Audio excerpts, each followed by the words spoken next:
A master narcissist H.G. Tudor says. Buried alive. One of our aims when we entangle you is to cause the equivalent of you feeling as if you are being buried alive. Doing this keeps you in our grip and under our control. For some people, the thought of being buried alive causes them considerable terror.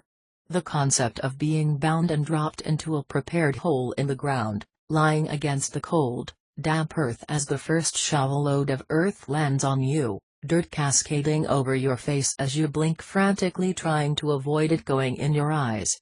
A second shovel load lands, this time more compact, and it hits your torso with the equivalent of a moderate punch to the ribs. You shout out, but your unknown assailant does not respond as more earth cascades down onto you. You kick and wriggle, but soon the earth begins to heap around you. Your movements are constrained and you are trying to back up so you can keep your head as high as possible, just as you might do during our devaluation of you, trying desperately to retain some dignity. You continue to shout and scream, and you begin to wonder whether you are making any sound at all as there is no response. Your legs are now covered and you are unable to move them now, the weight of the earth on them pinning them into place.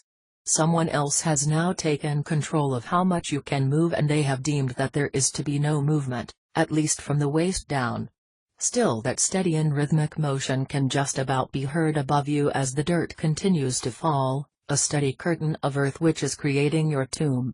The encroaching earth has moved over your chest and you look down, arms tied in front of you as you lift them up and down, breaking the layer of earth for a little longer. On it continues as more and more dirt tumbles onto you, now making it seem as if the ground is swallowing you.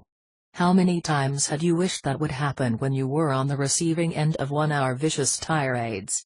You try to move your arms, but the weight is too great, and now the terror has taken your voice so that your once hearty yells and piercing screams are replaced by a strange strangulated rasp as the cries for help become lodged in your throat, just like the earth will do so very soon. Your pleas to be spared, your bid for clemency and begging for mercy has gone unheeded as the earth continues to rise and you shake your head from side to side, trying to fight off the onslaught. The whole of your body, save for your head, is now paralyzed, trapped by the significant load of earth which has been dropped onto you.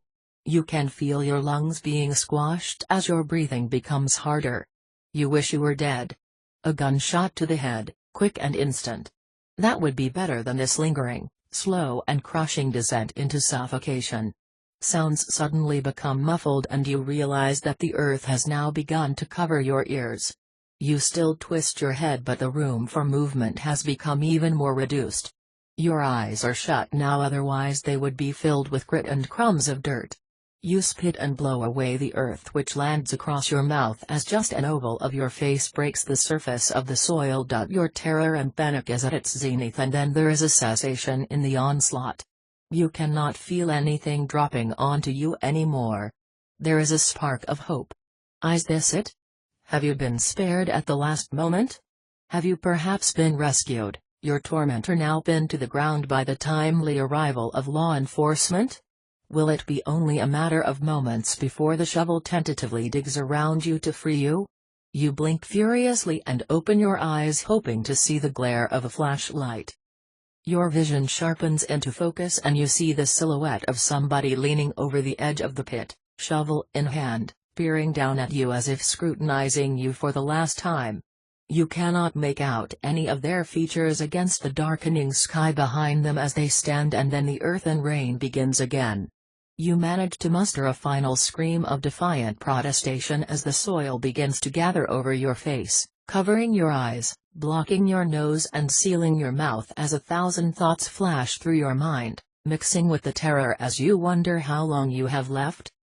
Such a thought of being buried alive by an unknown aggressor, or waking in a coffin having been mistakenly thought dead and thus buried alive, hands scrabbling at the smooth wood, yells and shouts unheard through the coffin lid and heaped earth above, causes considerable anxiety in many people. Such an imagined experience is akin to the way we treat our victims. We control them and restrict them, steadily and effectively, through the always used slice, slice technique as we little by little reduce their movement, just as if we were heaping soil onto them. We create that sense of rising panic as there remains some movement, but it is insufficient to escape the looming threat. Through our manipulations we keep you rooted to the spot with nowhere to escape to, nowhere to turn, just as if you are lying helpless in the bottom of a pit. The steady and repeated accumulation of our manipulations make you feel as if you are being slowly suffocated. You cannot speak without approval or reprimand, your thoughts no longer feel your own as you are left to second-guess what we want in order to try to avoid a further consequence. You close your eyes hoping it will all end, and then your heart sinks as it does not. Each day you feel the air being drawn from your body, your strength sapping away, the will to fight back being diminished and stolen from you. The walls seems to close in on you, the air becoming stale and foul from you being kept indoors for such long periods of time, prevented from seeing other people and leaving our sphere of influence. We invade your spaces, reading your messages, your emails and post. You have nowhere to go to in order to escape our incessant and all-consuming presence. We are like a weight on your chest, around your neck and about your heart. Your identity is steadily squeezed from you as we impress our thoughts, needs, desires and demands on you. Every day the pressure increases, just like the weight of the earth piling on your chest. You beg and plead for relief from this incessant pressure, but just like the silent and unresponsive wielder of the shovel, you receive no respite from us either. The panic rises and the anxiety robs the breath from your lungs, forcing you to gasp as the panic attack takes you in its grip. You are suffocating. You cannot breathe. We are all around you, pressing against you, holding you, pressurizing you, leaning on you, invading your space and driving the breath from your body. Being with us is just like being buried alive.